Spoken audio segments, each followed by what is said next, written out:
오늘 말씀의 제목은 주님 우리를 도우소서라는 제목으로 하나님의 말씀을 나누겠습니다. 주님 우리를 도우소서입니다.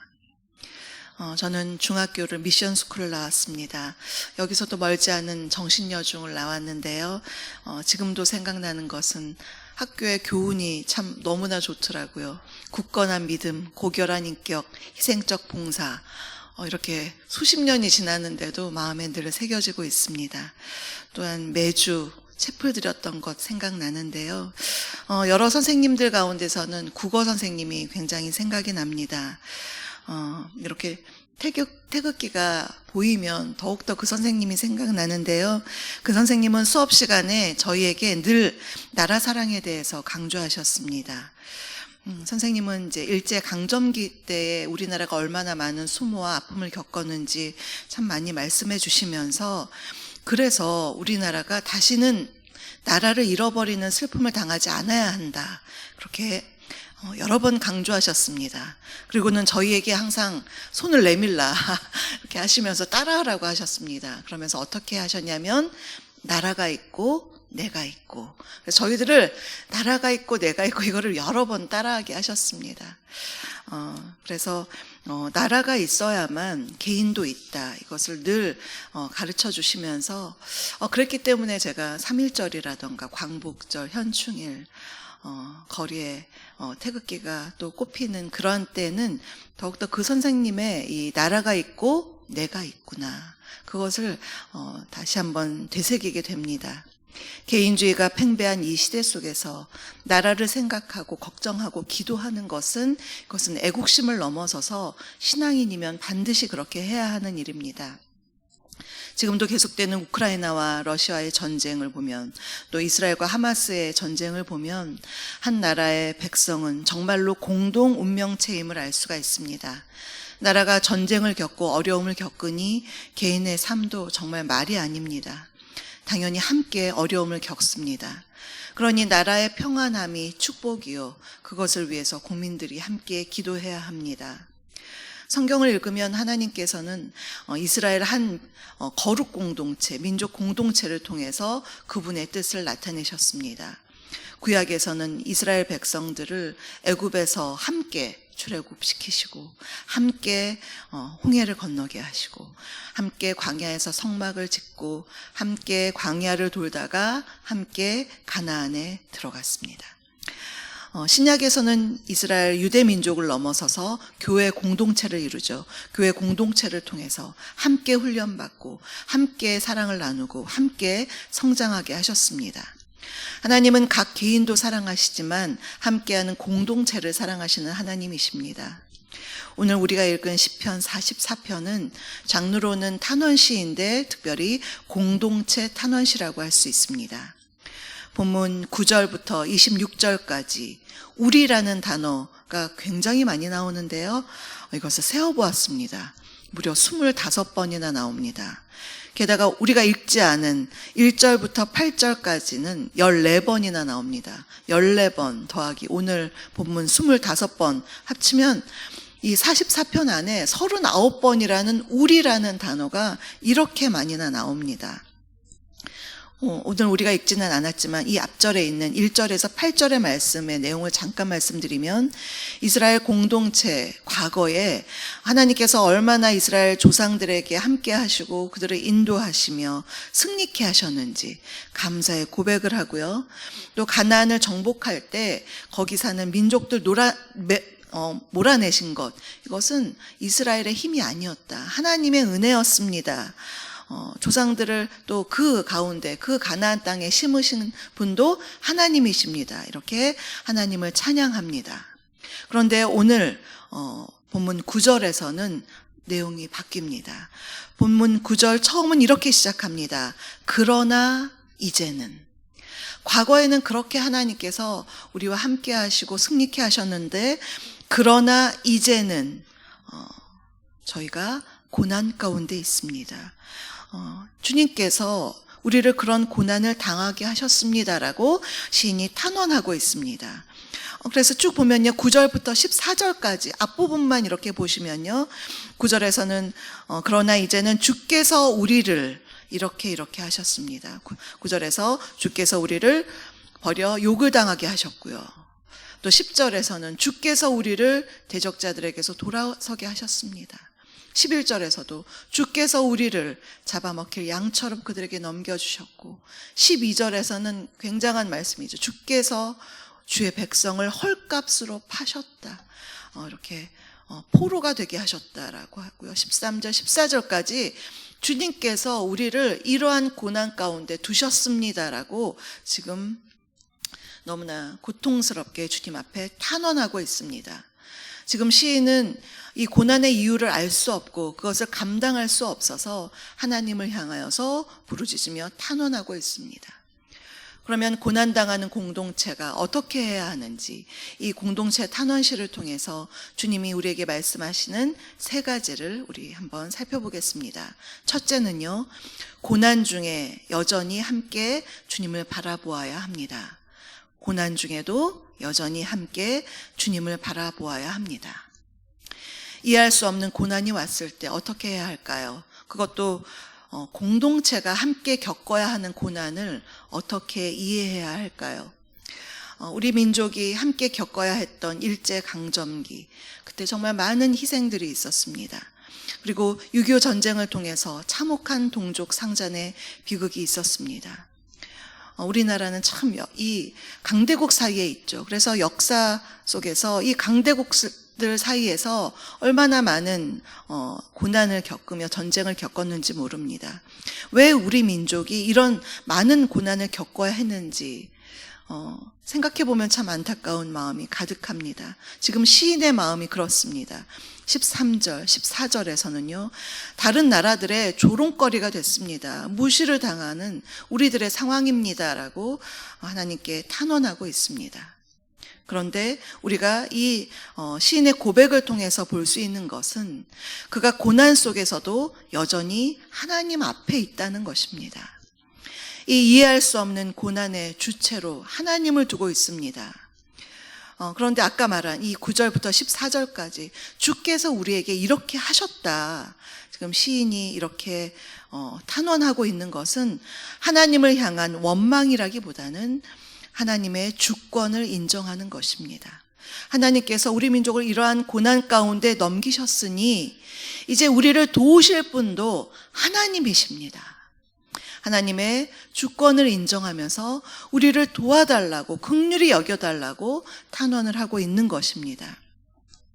우리의 역사 속에서 뒤돌아보면 정말 하나님의 도움이 있었습니다. 주님이 일제강점기라는 어려움을 우리에게 허락하시기는 했지만 그것을 벗어나서 해방을, 광복을 맞게 하셨습니다. 그것도 다 주님이 하신 것입니다. 6.25 전쟁에서 참으로 어려운 비극도 있었지만 주님께서 이 땅에 민주주의와 자유를 수호하도록 인도하시고, 또한 극도의 가난에서 이렇게까지 부강한 나라로 이룰 수 있게 하신 것, 다 하나님께서 하신 일입니다. 아무리 생각해도 이것은 우리나라를 정말 사랑하시는 하나님의 은혜로밖에 해석이 안 됩니다. 그러니 고난 당할 때 그 고난만을 볼 것이 아니라 그 고난을 주관하시고 다스리시는 하나님 앞에 나아가야 한다는 것입니다. 그분의 능력과 그 은혜를 바라보는 것, 그것이 너무나 중요한 것임을 알려주고 있습니다. 두 번째로, 의인이 감당해야 할 고난도 있습니다. 의인이 감당해야 할 고난도 있습니다.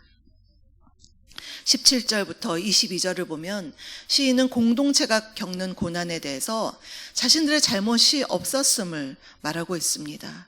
주님, 우리가 주님을 잊거나 주님의 언약을 어기지 않았습니다. 바르게 살았습니다. 20절에서 주님의 이름을 잊지 않았습니다. 이렇게 계속해서 말하고 있습니다. 한마디로 저희들 의롭게 살려고 애썼는데 이런 고난을 당했습니다 라고 말하고 있습니다. 그렇습니다. 의인도 고난을 받을 수가 있습니다. 하나님의 백성이라고 항상 승리만을 맛보는 것은 아닙니다. 때로 하나님이 그의 백성에게 수치와 패배를 맛보게 하실 수도 있습니다. 우리가 자녀의 입시를 위해서 열심히 기도했는데 원하는 대학에 들어가지 못할 수도 있습니다. 그러면 마음에 참 낙심이 되죠. 주님을 위해서 열심히 섬겼는데 경제적인 어려움을 당할 수도 있습니다. 더구나 믿음으로 살려고 애썼는데, 복음을 전하려고 애썼는데 고난과 핍박, 다른 사람들에게 욕을 듣는 그러한 상황에 처해 있을 수도 있습니다. 여기에 대한 말씀 22절을 보면요, 우리가 종일 주를 위하여 죽임을 당하게 되며 도살할 양같이 여김을 받았나이다. 어디서 좀 본 말씀 같죠? 이것은 로마서 8장 36절에 인용된 말씀입니다. 의로운 성도가 주님을 위하여 사는데 도살할 양처럼 그러한 고난을 받는다는 말씀입니다. 여기까지 생각하면 너무나 마음이 어렵죠. 의인의 고난, 마음이 어렵습니다. 그러나 로마서 8장 37절의 말씀이 중요한데요, 제가 한번 읽겠습니다. 그러나 이 모든 일에 우리를 사랑하시는 이로 말미암아 우리가 넉넉히 이기느니라. 의인의 고난은 그것으로 끝나지 않는다는 것입니다. 하나님께서 그 고난 가운데 그의 가까이 계시고 그의 기도를 들으시고, 그래서 이 모든 일에 우리를 사랑하시는 이로 말미암아 넉넉히 이긴다. 그냥 이기는 정도가 아니라 넉넉히 이긴다고 말씀해 주십니다. 주님은 의인의 고난을 외면하는 분이 아니라 그분의 사랑으로 인해서 넉넉히 이기게 하시는 분, 그런 분임을 우리가 잊지 않아야 하겠습니다. 셋째로, 고난의 때에 함께 기도하며 하나님을 깨워야 합니다. 고난의 때에 함께 기도하며 하나님을 깨워야 합니다. 23절에서 고난당하는 공동체가 주님을 깨우고 있습니다. 주여 깨소서, 어찌하여 주무시나이까, 일어나시고 우리를 영원히 버리지 마소서. 침묵하고 계시는 것 같은 그 하나님을 향해서 주님 일어나 달라고, 주님 주여 깨소서, 어떻게 어찌하여 주무시냐고 이렇게 지금 탄원하고 있습니다. 이 구절은 마치 갈릴리 바다에서 폭풍우를 만난 제자들이 생각납니다. 주님과 함께 배를 타고 가는데 폭풍우를 만났죠. 주님은 배에서 잘 주무시고 계실 때 두려움에 가득 찼던 제자들은 주님을 보면서 깨웠습니다.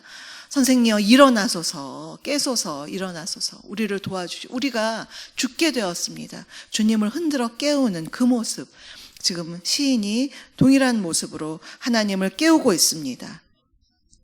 공동체가 한 마음으로 나를 깨우소서가 아니라 우리를 깨우소서, 우리 민족을, 우리 공동체를, 우리 교회 공동체를, 한국 교회를 주님 깨워주시옵소서, 이렇게 한 목소리로 우리를 깨워달라고 기도하고 있는데요. 오늘 요절의 말씀 26절도 우리 함께 읽겠습니다. 26절입니다. 일어나 우리를 도우소서, 주의 인자하심으로 말미암아 우리를 구원하소서. 우리를 충분히 도우실 분, 우리를 모두 구원해 주실 분, 그 하나님께 지금 간절히 간구하고 있습니다.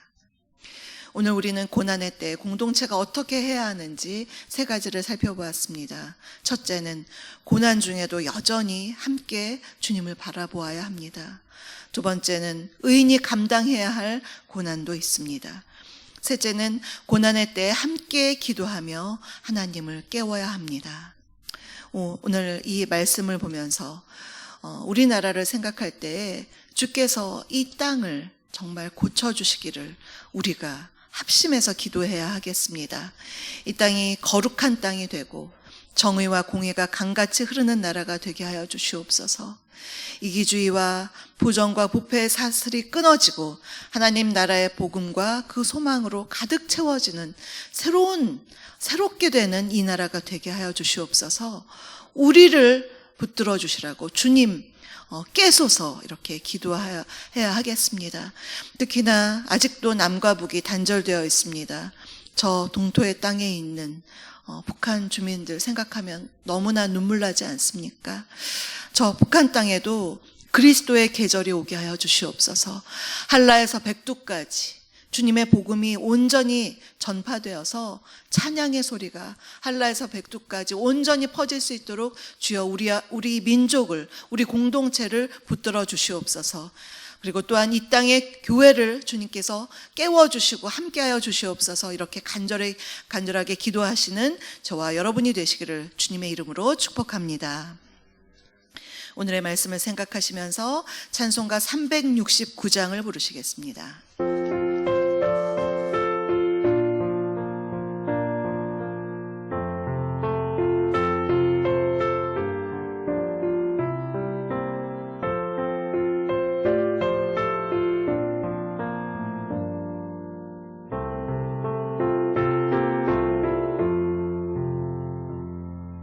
죄지 맡은 우리 구주 어찌 좋은 친구인지 걱정 근심 무거운 짐 우리 주께 맡기세 주께 고함 없는 받지 못하네 사람들이 어찌하여 아뢰 주를 모를까 시험 걱정 모든 괴로움 없는 사람 누군가 부질없이 기도드려 아뢰세 이런 진실하신 친구 찾아볼 수 있을까 우리 약함하시오니 어찌 아니하를까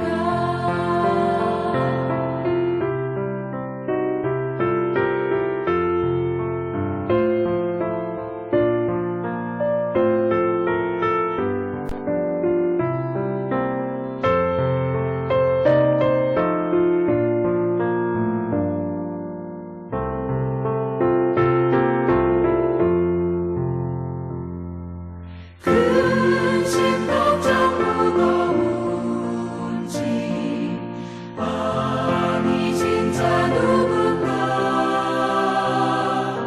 비난 저는 우리 예수 주께 기도드리세 세상 친구 멸시하고 너를 조롱하여도 예수 품에 안기어서 참된 위로받겠네